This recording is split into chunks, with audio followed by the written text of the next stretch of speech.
There are stories woven into the fabric of our past, tales of lost civilizations and mythical metals, whispered across millennia. We often dismiss them as mere fantasy, charming fictions spun by ancient minds. But what if, just what if, some of these legends held a tangible truth, waiting to be unearthed? What if the line between myth and history was far more blurred than we ever dared to imagine? For centuries, one legend has captivated humanity above all others: the lost city of Atlantis. Plato, the ancient Greek philosopher, painted a vivid picture of this advanced island civilization, a utopian society blessed with incredible knowledge and immense wealth.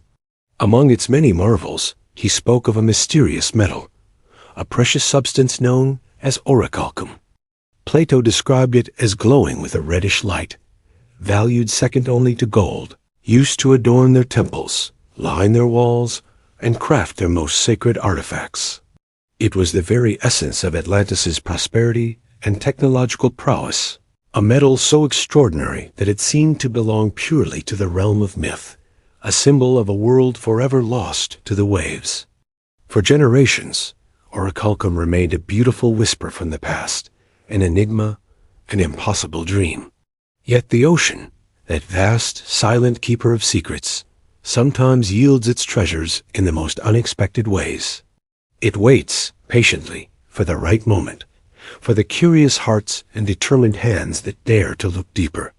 And so, the year 2015 arrived, bringing with it a discovery that would send ripples through the worlds of archaeology, history, and legend alike, forcing us to reconsider everything we thought we knew about orichalcum and the very nature of ancient myths.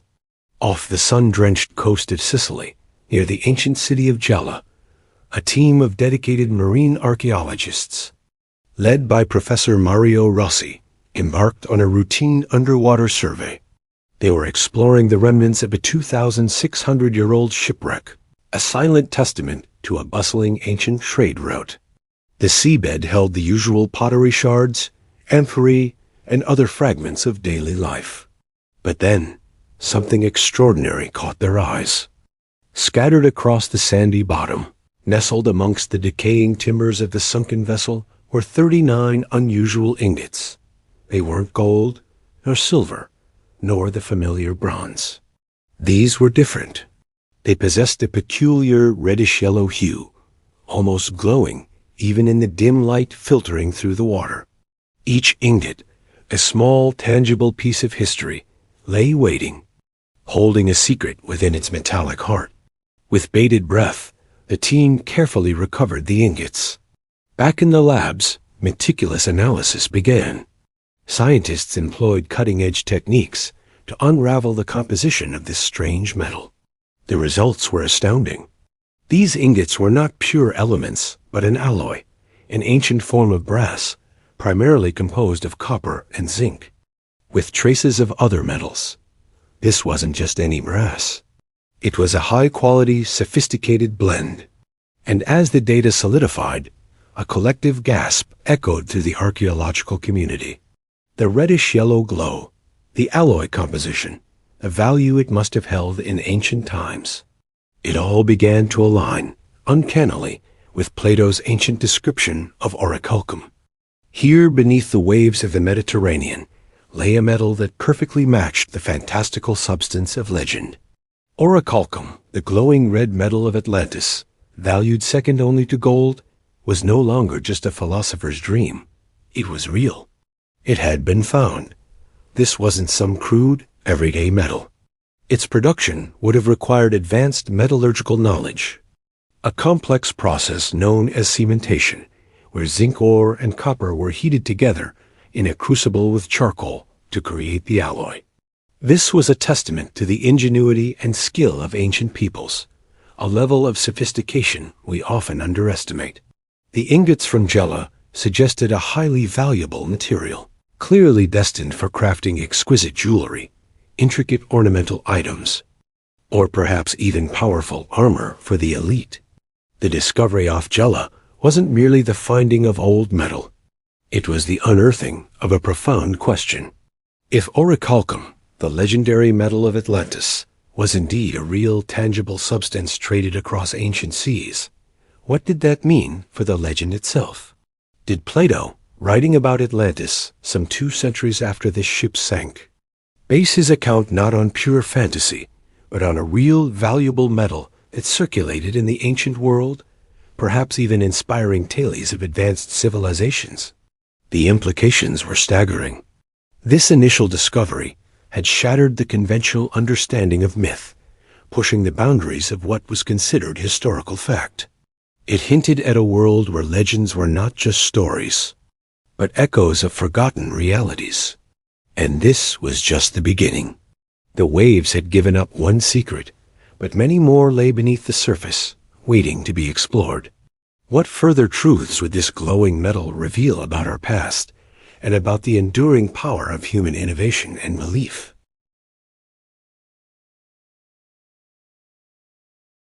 This wasn't just metal.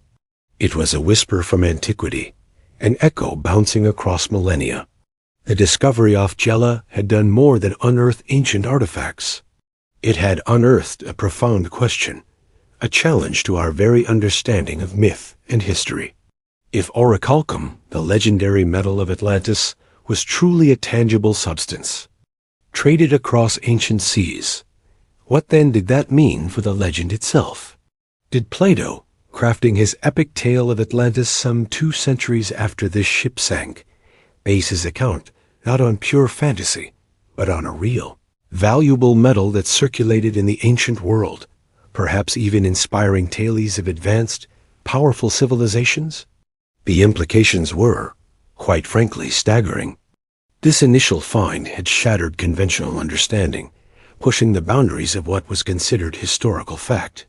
It hinted at a world where legends were not merely stories, but echoes of forgotten realities, waiting for us to listen closely. And the world did listen. The academic community, initially cautious, quickly ignited with debate. Some scholars, ever the pragmatists, suggested that orichalcum might simply have been a general term for a high-quality, valuable brass alloy in the ancient world, a precious commodity. Yes, but perhaps not the literal glowing metal of a lost city. They argued that Plato, a philosopher, might have used an existing term to lend credibility to his fictional narrative. Yet others, their imaginations stirred by the undeniable parallels, began to consider a more audacious possibility, that the legend of Atlantis itself, with its advanced civilization and extraordinary metals, might have been inspired by real, sophisticated civilizations of the past, perhaps even the Minoans, whose maritime empire once dominated the Aegean. The Gela ingots, with their unique reddish-yellow hue and complex composition of copper, zinc, and other trace elements, perfectly matched Plato's vivid description of a metal valued second only to gold, a metal that possessed a fiery glow. This wasn't just any brass. This was a specific high-quality alloy, painstakingly produced through a sophisticated cementation process, showcasing a level of metallurgical mastery that belied the common perception of ancient capabilities. The initial discovery, however, was just the beginning. The waves had given up one secret, but the ocean floor, that vast, silent archive of human history, held many more. Driven by the tantalizing possibility that the Gela shipwreck was not an isolated incident, but part of a larger, more regular trade network, marine archaeologists returned to the site with renewed vigor, and their persistence was rewarded. Further excavations at the Gela site yielded even more orichalcum ingots, not just a handful, but dozens more, scattered across the seabed like forgotten treasures. Each new ingot solidified the evidence, affirming the material's significance and its presence in ancient commerce. But the most astonishing revelation was yet to come. Amidst the ongoing exploration, divers stumbled upon something even more profound, a second shipwreck, lying surprisingly close to the first, also laden with orichalcum. This wasn't just a single lost cargo. This was evidence of a regular trade activity. 2 ships, carrying the same rare and valuable metal, sinking in the same general area. Within a relatively short span of time, it painted a picture of bustling maritime routes, of ancient merchants risking perilous journeys to transport this glowing commodity across the Mediterranean. This wasn't merely a curiosity. It was a vital artery of ancient commerce, a consistent demand for a metal whose properties and value were now tangibly linked to myth. The discovery of a regular orichalcum trade didn't just add weight to the theory that Plato's account was rooted in reality. It transformed it. It suggested that the legendary metal wasn't a one-off anomaly, but an established part of the ancient world as economy, a material so prized that entire expeditions were dedicated to its transport. This constant flow of orichalcum through ancient trade routes provides a concrete, tangible link to the world that inspired the Atlantis legend. It forces us to reconsider the very nature of myth, suggesting that ancient legends often contain not just a kernel, but a substantial core of truth, waiting for us to uncover it. The lines between myth and history, once so starkly drawn, were now beautifully, intriguingly blurred, inviting us to delve deeper into the mysteries that still lie beneath the surface, challenging us to look beyond the obvious and discover the hidden connections that shape our past and illuminate our future. The implications of this regular orichalcum trade were profound, far-reaching, and utterly transformative. The lines between myth and history, once so starkly drawn, were now beautifully, intriguingly blurred, inviting us to delve deeper into the mysteries that still lie beneath the surface, challenging us to look beyond the obvious and discover the hidden connections that shape our past and illuminate our future. This wasn't merely an archaeological find. It was a philosophical earthquake, shaking the very foundations of how we perceive ancient narratives. For centuries, Plato's account of orichalcum had been relegated to the realm of fantasy, a glowing red metal belonging solely to the mythical city of Atlantis. Yet, here it was, tangible and real, pulled from the depths of the Mediterranean. This discovery ignited a vibrant, passionate debate within the scientific and historical communities. Was this ancient brass alloy, with its distinctive reddish-yellow hue, truly the legendary orichalcum, or merely a valuable high-quality bronze that Plato later romanticized? Some scholars cautiously suggested that orichalcum might have been a general term for any exceptional brass alloy, a testament to its superior quality and value in the ancient world. Others, however, dared to dream bigger, seeing in these ingots a direct, albeit indirect, link to the very world that inspired the Atlantean legend. What made this connection even more compelling was the time. The discovery of orichalcum in the waters off Gela wasn't merely an archaeological find. It was a seismic shift in how we perceive the boundary between the fantastical and the factual. It didn't just affirm the metallurgical prowess of our ancestors. It invited us to re-examine the very source material of our legends. Consider the timeline. Plato, the philosopher who first introduced the world to Atlantis and its glowing red metal, penned his dialogues approximately 2 centuries after the Gela shipwreck met its watery demise. This isn't a minor detail. It's a profound clue. It suggests that Plato wasn't simply conjuring a metal from thin air. He was likely drawing inspiration from a real, valuable, and perhaps even legendary alloy that was known and traded across the ancient Mediterranean.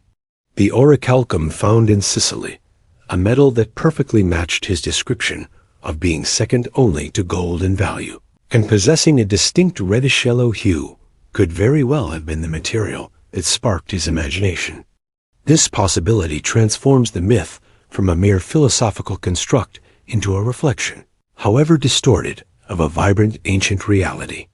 It implies that the tale is whispered across generations, evolving with each retelling, often carry a kernel of undeniable truth, waiting for the patient hand of discovery to unearth it. Naturally, such a monumental discovery ignited a passionate debate within academic circles, echoing the very spirit of inquiry that drives us forward. Was this orichalcum a direct confirmation of Plato's specific metal?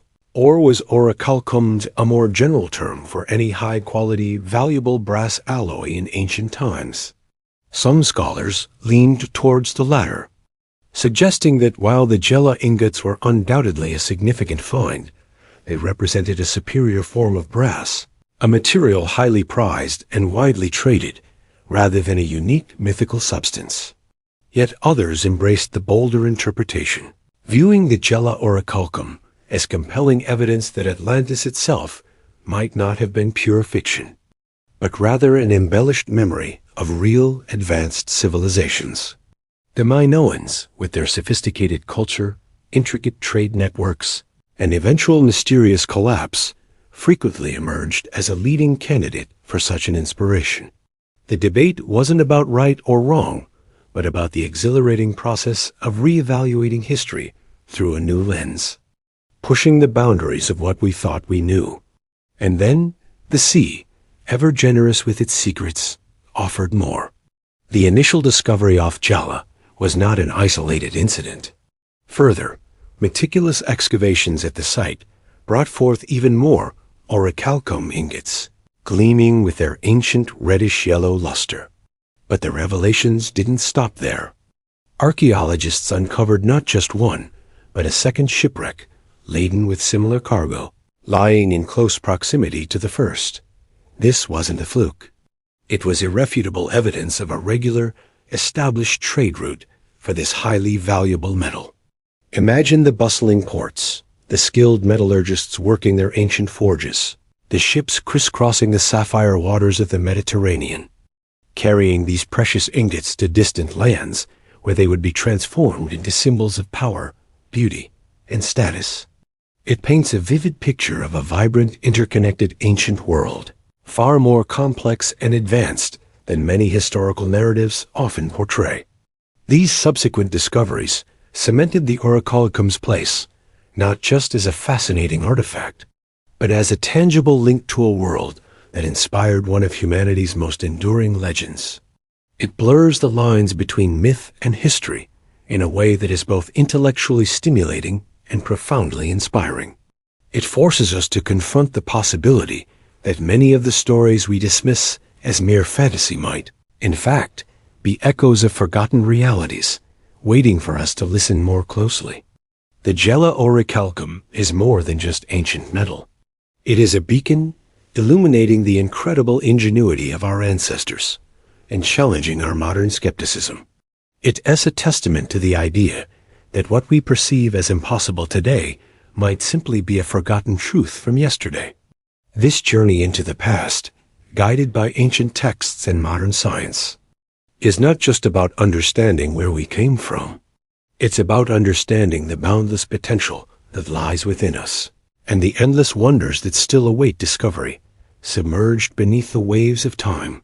And as we continue to sift through the sands of Gela, the question isn't just what else we might find, but what new truths these discoveries will awaken within us, transforming our understanding of humanity's incredible journey.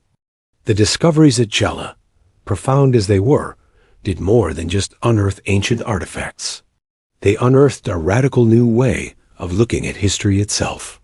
They invited us to challenge the comfortable categories we often construct, myth on one side, history on the other, and consider a more fluid, interconnected reality.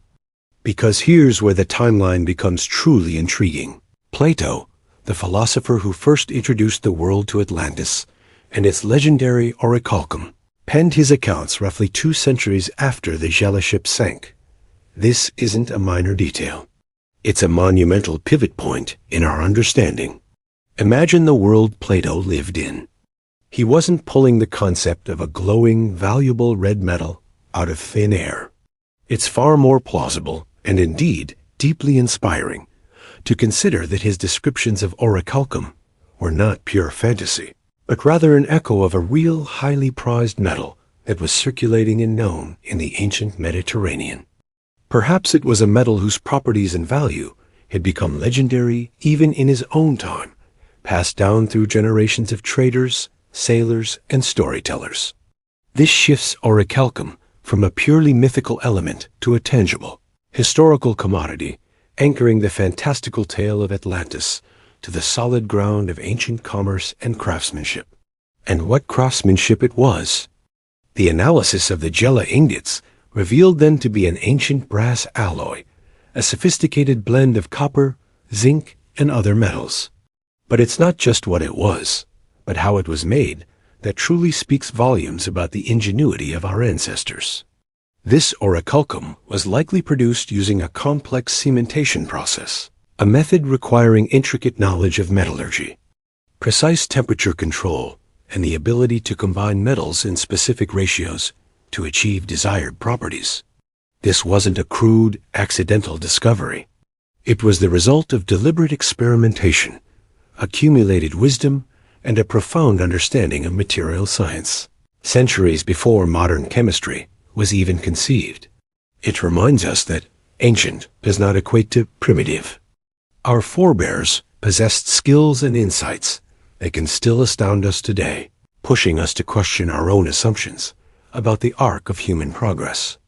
Of course, such a groundbreaking discovery naturally sparked robust debate, as all truly transformative insights should. Some scholars propose that orichalcum might not refer to one specific unique metal, but rather served as a general term for any high-quality, exceptionally valuable brass or copper alloy of the time. This perspective suggests that Plato, in his vivid depiction, was simply elevating a known, precious material to legendary status within his narrative. Yet another compelling argument emerged. What if the entire legend of Atlantis itself wasn't a total fabrication, but rather a mythologized account of a real, advanced ancient civilization?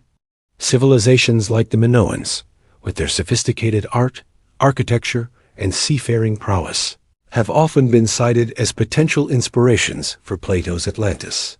The discovery of orichalcum, a metal fitting Plato's description and demonstrably traded across the ancient world, lends significant weight to this latter hypothesis. It provides a tangible, physical link to the kind of advanced material culture that would have characterized a society as grand as the one Plato envisioned. This blurring of the lines between myth and history is perhaps the most profound takeaway from the Gela orichalcum. It compels us to reevaluate how we interpret the ancient world, reminding us that legends are not merely fanciful tales, but often contain a deep kernel of truth, waiting to be uncovered by the persistent hands of archaeology and the sharp minds of science. The glowing red metal, once confined to the pages of ancient philosophy, now lies before us, a testament to the fact that even the most fantastical stories can have roots in reality. It's a powerful reminder that the human imagination, when inspired by real-world phenomena, can craft narratives that transcend time, carrying echoes of forgotten eras into our present. This journey into the heart of orichalcum is more than an academic exercise. It's an invitation to expand our own horizons. If our ancestors, with seemingly limited tools, could master such complex metallurgical processes and inspire legends that resonate millennia later, what incredible feats are we capable of today? What myths of our own making are we failing to explore, simply because we haven't yet found the key to unlock their inherent truth? And as we stand on this fascinating precipice, we begin to glimpse the true, transformative power of such a revelation. The orichalcum of Gela isn't merely a collection of ancient ingots. It is a tangible bridge spanning the chasm between the ethereal realm of myth and the solid ground of historical fact. It compels us to reconsider the very nature of ancient legends, suggesting that within their fantastical narratives often lies a profound kernel of truth, waiting patiently for the tools and minds of a later age to unearth it. This discovery didn't just solve a puzzle. It ignited a vibrant debate, echoing through academic halls and sparking the public imagination.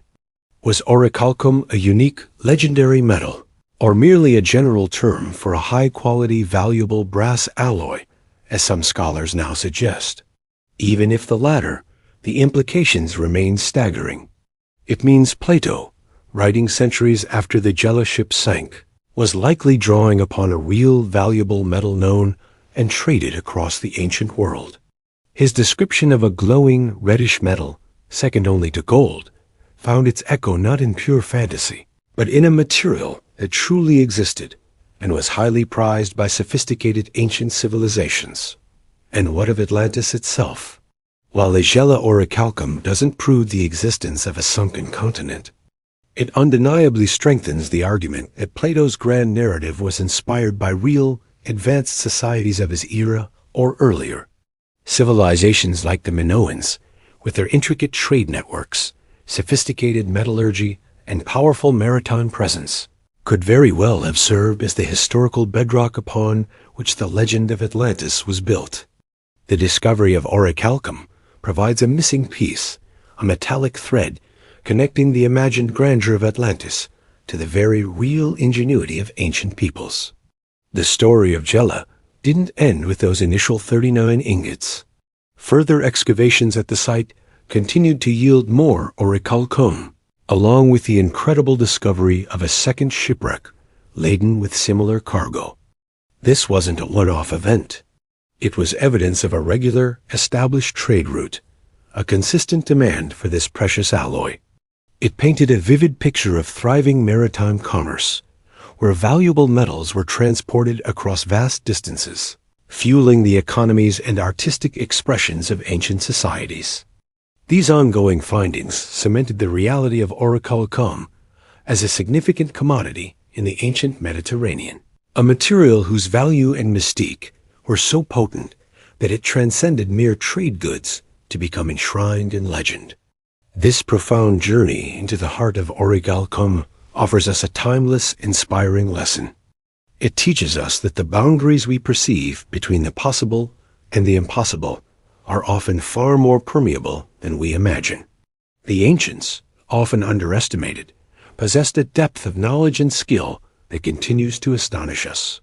Their ability to produce such complex alloys, to master metallurgy to this degree, is a testament to human innovation across millennia. But the inspiration doesn't stop there. The orichalcum saga is a powerful metaphor for our own lives. How many legends do we carry within us? Dreams, aspirations, untapped potentials that we dismiss as mere fantasy, simply because we haven't yet found the evidence, the orichalcum, to prove their reality? This discovery urges us to cultivate a spirit of relentless curiosity, to question the accepted narratives, and to dig deeper, both literally and figuratively, into the mysteries that surround us. It reminds us that patience and persistence are not just virtues, but essential tools for unlocking profound truths. Just as marine archaeologists patiently sifted through the seabed for decades, driven by a hunch and a deep respect for history, we too must approach our own challenges with unwavering dedication. The greatest discoveries, whether personal or universal, often lie just beneath the surface of what we think we know, waiting for us to ask the right questions and pursue the answers with courage. The orichalcum of Gela, glowing with its ancient reddish hue, stands as a shining beacon of possibility. It whispers across the ages that the tales we tell, the myths